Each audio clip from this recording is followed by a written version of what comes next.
আজকে আমি একটা রেসিপি করব। দেখুন ডাটা,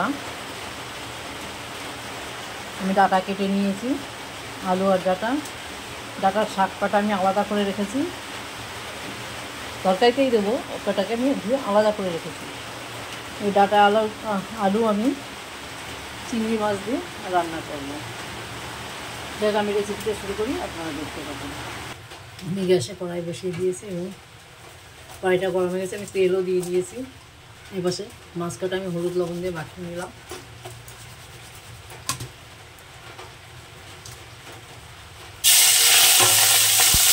চিংড়ি মাছটা আমি খুব কড়া করে ভাজবো না, নরম করে একটু ভেজে নেব চিংড়ি মাছটা।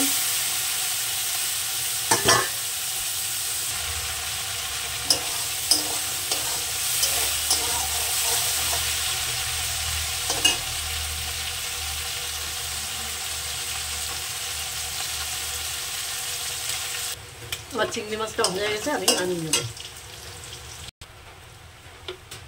আমি এই তেলের মধ্যে তেল দিয়ে দিলাম,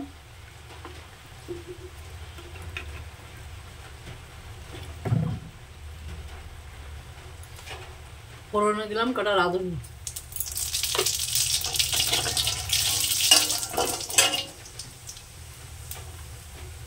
ডাটা আলু কটা দিয়ে দিলাম।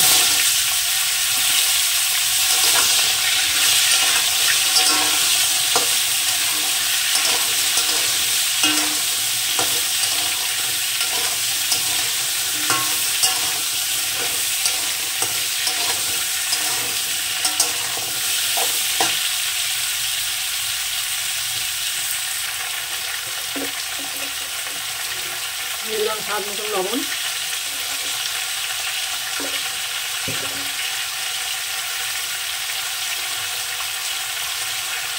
পরিমাণ মতন হলুদ। এবার তরকারিটাকে আমি একটু কষে নেব। কাঁচা লঙ্কা,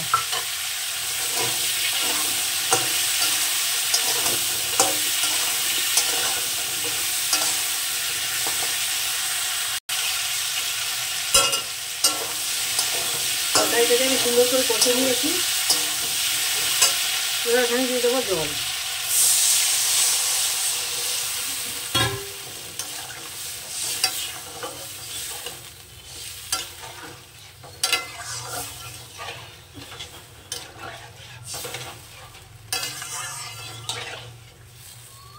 এবার তরকারিটাকে আমি সুন্দর করে ফুটিয়ে নেব।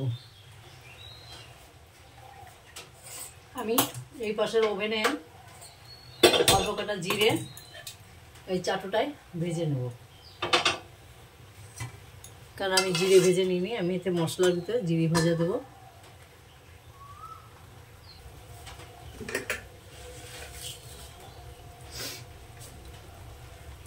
অল্প কটা জিরে আমি তাওয়ায় ভেজে নেব।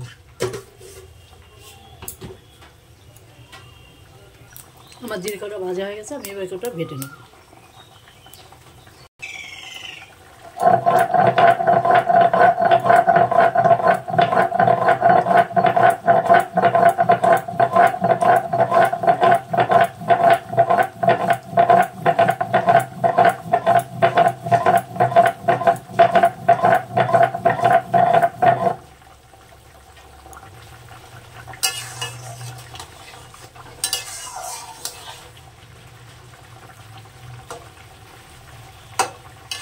আমার আলু গলে গেছে, ডাটাও গলে গেছে,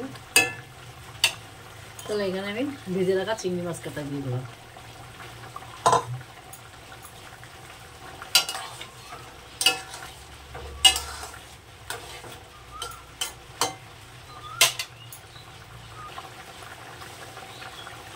আমি যে শাক কাটা আলাদা করে রাখছিলাম, এবার শাক কাটা দিয়ে দেবো, কারণ শাক পাতা বেশি জাল হয়ে গেলে খেতে ভালো লাগে না। যার জন্য আমি যে কোনো শাক পাতার তরকারি করলে ডাটা রুটে আগে দিয়ে ফুটিয়ে নিই, তারপরে শাক পাতাগুলো দিই।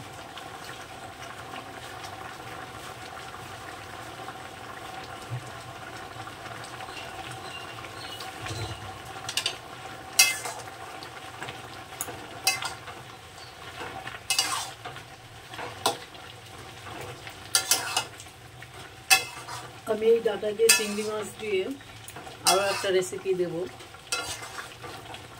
আজকে শুধু ডাটা দিয়ে আলু দিয়ে করলাম চিংড়ি মাছ। এরপর আমি আরও একটা রেসিপি দেবো ডাটা চিংড়ি মাছের। ডাটা দিয়ে অনেক মাছের ঝোল করা যায়, দেব। তবে চিংড়ি মাছ দিয়ে আমি আরও একটা রেসিপি দেবো।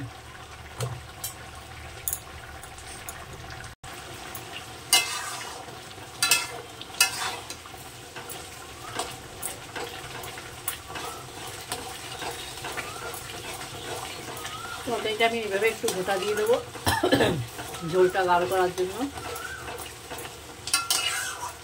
হালকা একটু গোটা দিয়ে দিলাম।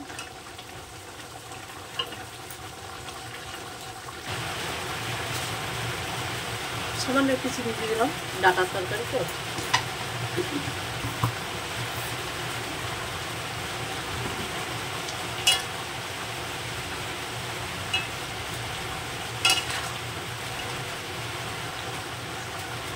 তরকারিটা হয়ে গেছে।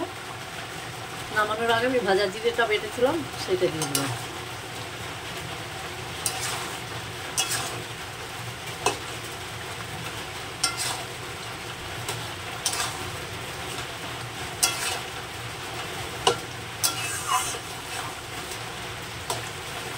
আমার তরকারিটা রেডি।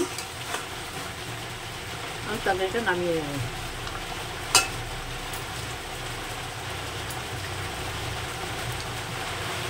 তরকারিটা নামিয়ে নিলাম।